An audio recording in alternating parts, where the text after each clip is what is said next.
Alright guys, welcome back down the carbon car system. So last week we showed all the guys at Untitled 86 BRZ how to install this new Kenwood unit. We're actually going to show you guys on the WRX today as well, so you guys can really do it yourself because it makes it quick and easy. This is the new Kenwood unit, the DDX916WS. So that stands for widescreen, which is specifically designed to suit the Toyotas and the Subaru with this shape in the dash. We're going to show you the one in the car in a moment. Reason you would swap the factory nav out is for this one is because it's got Apple CarPlay and Android Auto, which means you can actually plug your phone in, use all those apps like SMSs, navigation off the phone, and you're never going to have to upgrade those maps. You're going to get the best maps, like you're going to use Google Maps, which is native to the Android Auto, or you're going to use the Apple CarPlay, the Apple Maps, which is native to that system. But really cool, you never have to pay for an update then. Any updates they give you through those app features is going to come automatically. So we're going to show you on this WRX, it's going to suit. This install is specifically to show you how to do it yourself on the 2014, 2015 model WRX, anything this shape. We're going to show you on the STI, but it'll suit all the base models. If you have the Harman Kardon premium system, it will work for that one as well, no problems at all. And we're going to run you through how to pull the dash apart, how to install the unit, how to program it, and away you go. So let's go check it out. Here we are in the car, guys. This is the stereo. If you have this stereo in the car already, it says Subaru, but this is the same as the Toyotas. This is the one that it will replace perfectly, okay? So it's the 200mm wide rounded edges. So it doesn't matter if you're the premium system, whatever. You have this stereo, you can replace it with this Kenwood, and as you can see, perfectly suited to that shape. So no fascia kits needed, no nothing. And this beautiful touchscreen on this new Kenwood is a capacitive touch, which is exactly like your smartphone. You know, it uses the current in your finger to swipe back and forth. So it's seamless. It's gonna look really sexy in this thing. We're gonna show you how to fit that as well now. So first step, get a plastic or non-marring pry bar, okay? Always use this, because if you slip on the dash, you're not gonna scratch anything, safe and sound. These are about 10 bucks to buy. Use a plastic spatula, something like that. But what you'll find just under the stereo, there's actually a couple of little marks along here that you can actually put the bar in and twist it. So we put it here and give it a bit of twist. You'll see the fascia just start to clip off, all right, guys? But before you do that, eject the CD, all right? So Dave just reminded me to do that. Eject your CD before you pull the old unit out so that you're not actually gonna have a problem where you're gonna put it back in to power it out later. Cool thing about this is you don't have to worry about the reverse camera on this unit because the reverse camera is up the top here, so we don't need to adapt that. And the new unit will actually use the factory steering wheel control, so we'll actually show you that as well. So you just sort of pry this forward. Once you just sort of leave it up aside, very easy to move forward. And there you go, most of the fascia's off. You will have a couple of plugs on the back and we'll show you how to unclip them, but there's basically a locking tab on the top of both of the plugs. So you just push them down. Oh, let's have a look here. A bit hard without seeing. Oh, let's have a look. Might be easier to have a quick look. Oh, there we go. Pushing the wrong spot. Okay. So there you go. On the top of those units, so you can actually see there, that's the part you're gonna lever down. It'll push down and that will release the two tabs. It's the same on both of them. Try and do it without looking like I was doing, might take you a little bit longer. When you pull this forward down the bottom here, just same again, a locking tab, and that will release the air conditioning controls as well. And the whole unit is then out, and you can go put that on your bench quickly. Place it gently on the floor.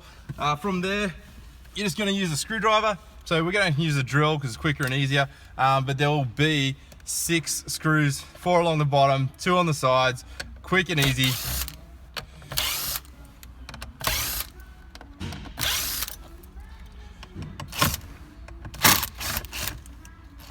Be careful not to drop them. If you've got magnetic screwdrivers, probably a good idea. Just be careful. You don't want to be dropping them and losing them. 6 screws. Now, when you're pulling this unit out, oh, this bottom bracket will come off separately, so just be sure to put that back on in the same position that it came off. Very straightforward. So to jiggle this a little bit, it will come forward.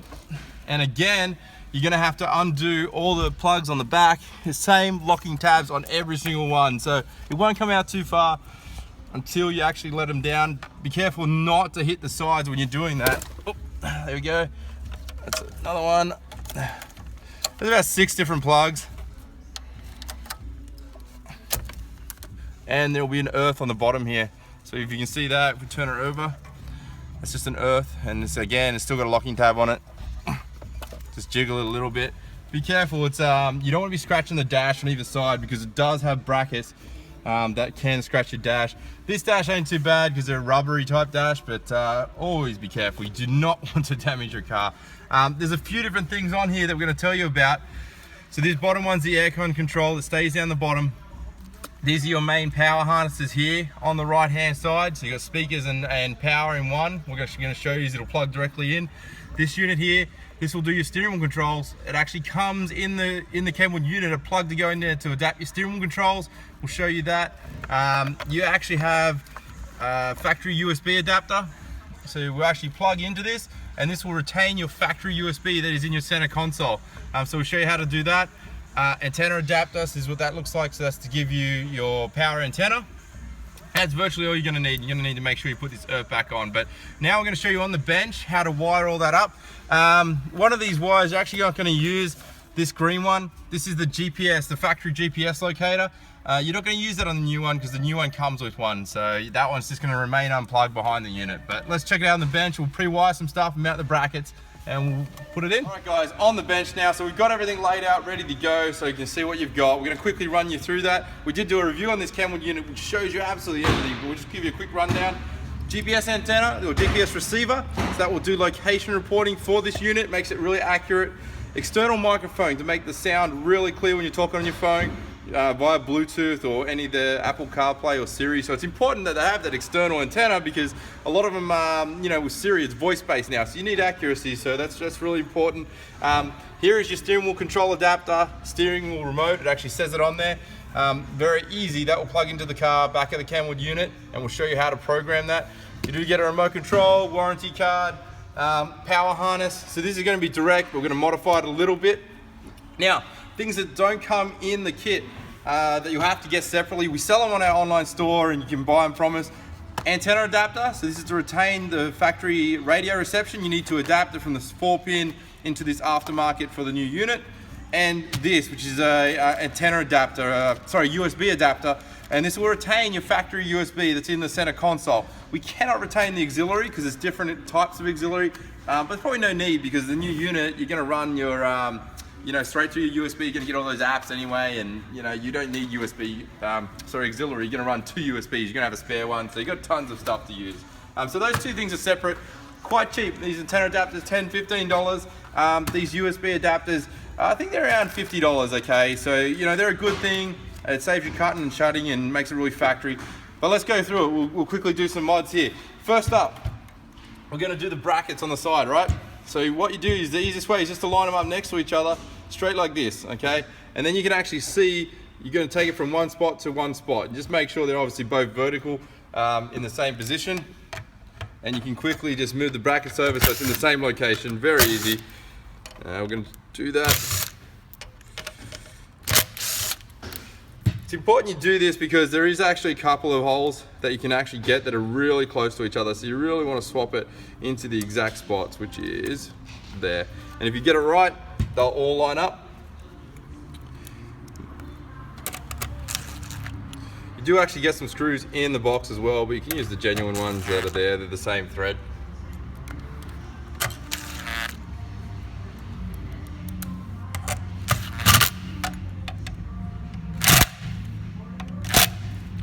Okay, and we'll do the other side quickly as well. I mean, this is for those guys that want to do it themselves and save a bit of money or just like working on their own cars. But I mean, we offer an installation service here in Sydney. It's not too expensive. We can certainly do it for you, but you know, guys, some people want to work on their own car, which is kind of cool. Gives you an insight.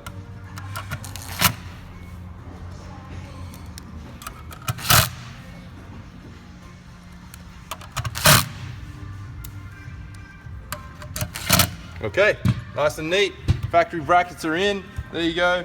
Exact same shape. Much better looking unit. You know, you got some hidden buttons over here that's similar to your phones. They'll light up obviously when we use the unit, but we'll show you that in the car. But that's complete, so put that aside. Now, on this unit, the wiring, we're going to change one thing. Pretty much just the handbrake wire.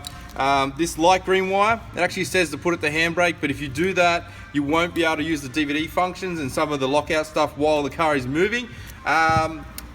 It's not recommended to use the unit while driving, but if you want to be able to use the DVDs for your passengers, so you know, as you do for your passengers, you can actually earth this out. So you're just going to cut that green wire and you're going to earth it on the black wire, so you can actually just strip that back, and you can earth it directly here and just solder that up.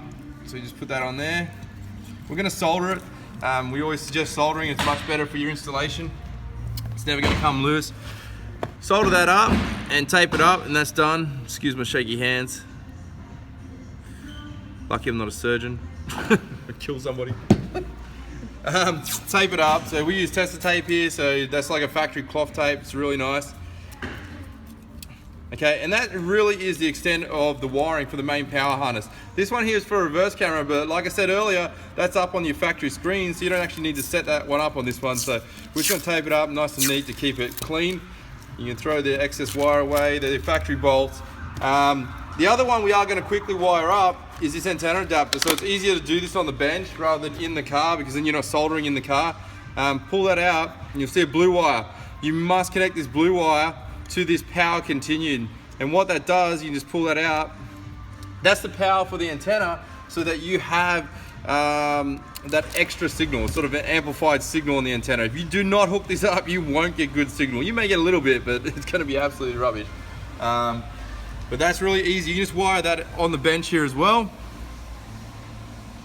Jesus, man, I'm shaky as hell. Sorry about that. Bit of a shaky guy.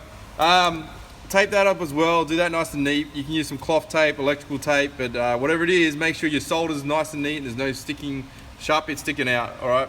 So that's really all the wiring that you're going to need for that. Now, one thing in the car, this USB, so this is the adapter that goes into the back of the stereo, the new stereo, and gives you 2 USBs. It is vital that you use the one that says iPod and iPhone.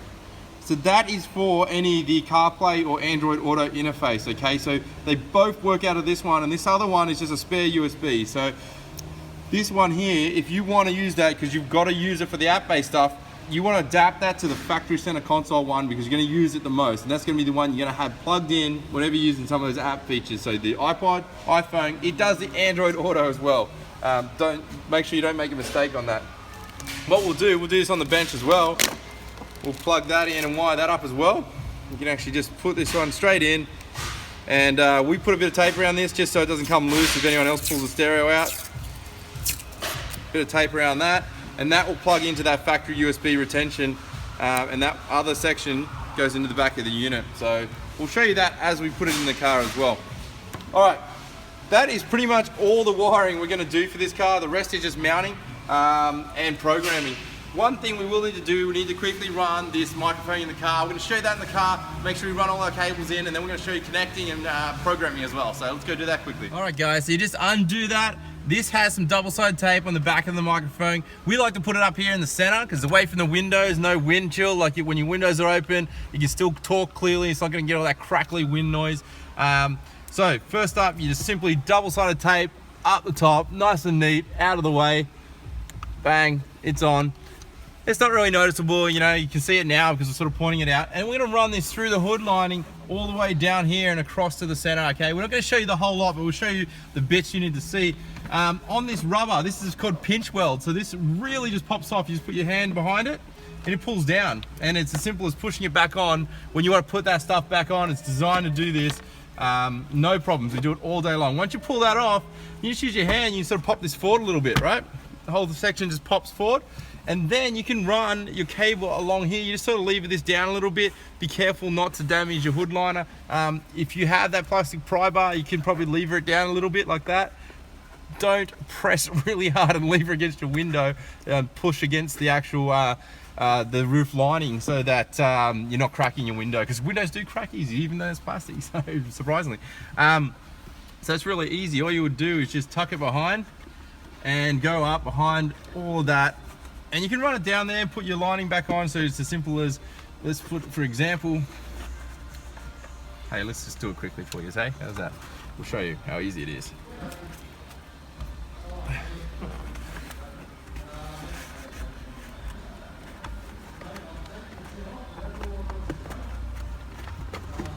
Oops, bit loose.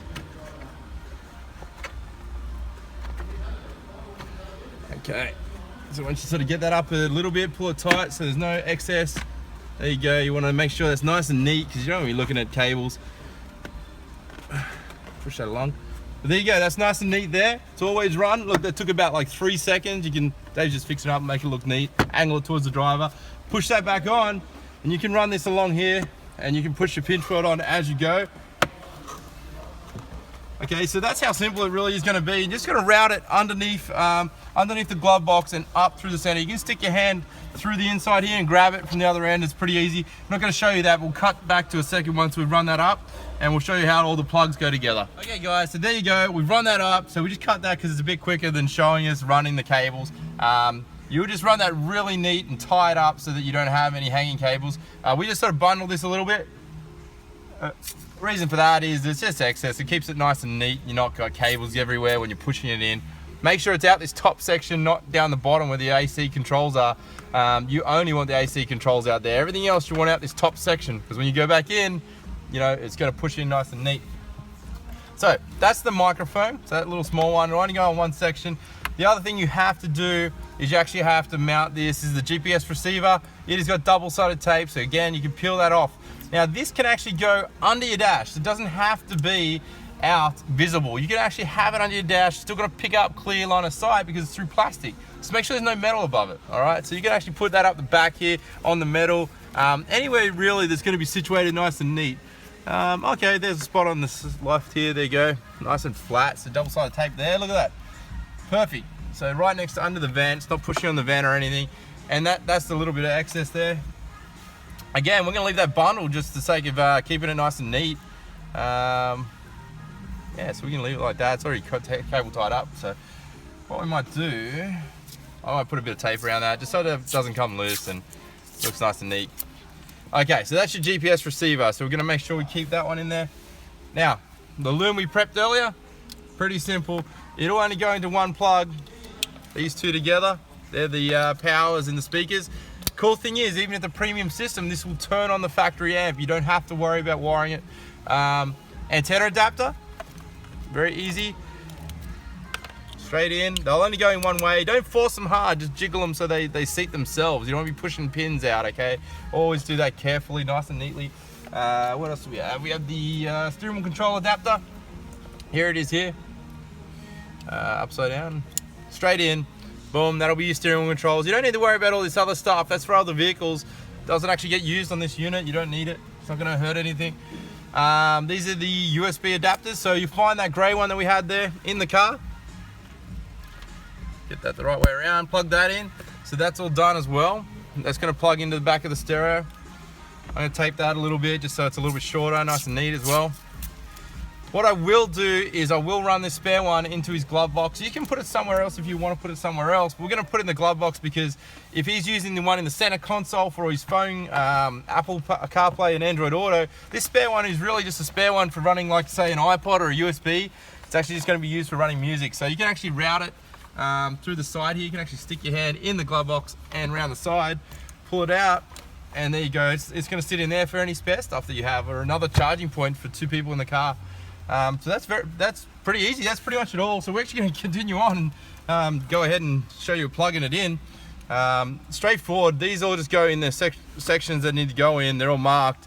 This USB one, there is a locking tab on the top, so don't get it round the wrong way. It should only go in one way. Clicks in nice and simply. You've got your antenna adapter, so that will actually go in this slot here. Sorry, just do this one-handed. You know, this is the GPS receiver, so straight in there. We have steering wheel control, so this will come onto the back here. Where is it? iPod. Oh, just down here. Steering wheel controls. It says remote in, okay? So your steering wheel controls is counted as, they call it remote. I don't know why they do that, it's just some fun thing they do. I guess it's an external remote. The smaller 3.5mm jack is your actual microphone, so that's actually over on this side. And then you have your main powers as well. So that will only go in one way, so make sure you do that right as well. Okay, so that's all powered up. Technically we can slot that back in now, and it'll be booting up. So you can see it booting up because we've left the accessories on. probably advisable to do it all with the unit off. We do tons of these, so we're pretty confident, but always nice to do it. Oh, one thing I forgot just then, put that earth, the factory earth, back on the bottom of the unit. So before you slide in, it's very tight, so you sort of got to bring it close. Clip that back on, all right, guys? Make sure that goes in. And then when you're sliding this in, just make sure there's no cables that are hanging down and getting jammed in between that section. Make sure they're all in that top slot and behind. As you put it in, it'll seat onto the edges really easily. Now, some of the stuff you got to do initial setup. You want to turn demo off. This makes sure it's not going to roll through all those features that you just saw there. You don't have to set up the reverse camera. If you do have a front camera, you could have installed it at this stage and you could have turned it on. Pretty cool feature that it has. You change some of the colors, language, clock, and just push finish. So that's really just your basic setup. This thing will actually pick up GPS and it will actually adjust the time as you go outside. It'll set that for you, but you can also set it yourself, no problems. We're going to quickly run you through how to set up the steering wheel control. So what we're going to do is we're going to put all this in. We're going to screw those 4 screws in, put that bar across, put the unit in, and we're going to program the steering wheel controls and show you they work. And we're also going to show you the center console and show you how the actual Apple CarPlay works and the Android Auto. We'll probably show you the Android Auto today. I think we use CarPlay in another video, so check out the other videos for that one. But let's do that quickly. Okay guys, we're going to show you how to set it up for either Apple CarPlay, Android Auto. So you're going to go into your menu, setup, AV, it's under AV. Automotive mirroring, okay? You want to turn that off, and then you can actually change the setup depending on what you're using, whether it's Android or iPhone, okay? So we're going to use Android today. You would turn this HDMI access on, click done, and then you're also going to turn on automotive mirroring, okay? You can change where this comes up left to right for the CarPlay. You can actually change that and choose it yourself. That's just personal preference. Obviously, if you had Apple CarPlay, you would select Apple CarPlay. Now, we've adapted the factory USB. So here we've got in the center console, factory USB. You have to be specific on this and make sure they're a genuine cable or really, really high quality, because dodgy cables do not work on this thing. You have to download the Android Auto app and unlock to continue. So just unlock your phone, and now you have to click accept.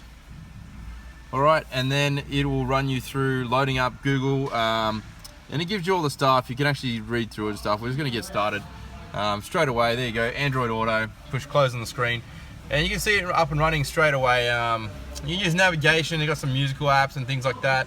You can push the mic button up there and say navigate to, so we can try it. Navigate to Bondi.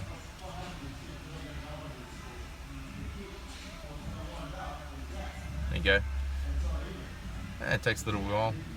There you go. It's just been set up, so. Showing results for gate to Bondi. There you go, pretty cool. So that'll show you exactly how to get there, and you can proceed from there. Really, really cool. They've come a long way with those Siri and the Cortana. It's really straightforward. Now the other cool thing this unit actually has, it actually has an air gestures feature, which you hear that beeping a little bit because we're playing around in front of the screen. In the user interface, you have this gesture control, which you can turn on or off. And you can set that up to do a couple of cool things, like you can swipe in front of the screen to answer the phone, go home, CarPlay, or current source. So you can change all those settings to be different things. Like you can actually make it swipe up and you'll get your front camera, for example, if you had one. But basically you wipe in front of the screen and there you go. It runs back to Android Auto at the moment. If you want to go home, run down, goes back to the home, or I think it was home. You go left and right as well. Swipe across it. So there you go, there's the home screen for you. But pretty cool thing, you can set up to do all sorts of things. Great unit, as you can see, crystal clear. The control on it is really nice. You can change a lot of the back end settings, so you actually have another screen back here. You can click and hold these and move them just like your phone.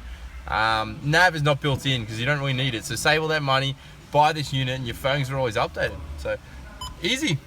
Guys, so that's how easy it is. That's the new Kenwood DDX916WS, specific for the Toyotas and Subarus. We did that in the 2014, 2015 Subaru. Really easy to do and a great unit, like unbelievable value. I think it's under $1,000. You're gonna get nav that's constantly updated, use all your apps, all that sort of stuff. But if you really like it, contact us. We sell them.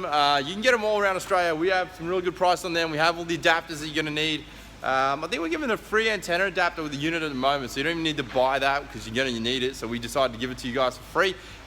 If you like our videos, jump on our YouTube channel, Carbon Car Systems, or our Facebook page. Any suggestions on new videos or whatever you want to see, let us know, and we'll try to hook it up for you guys.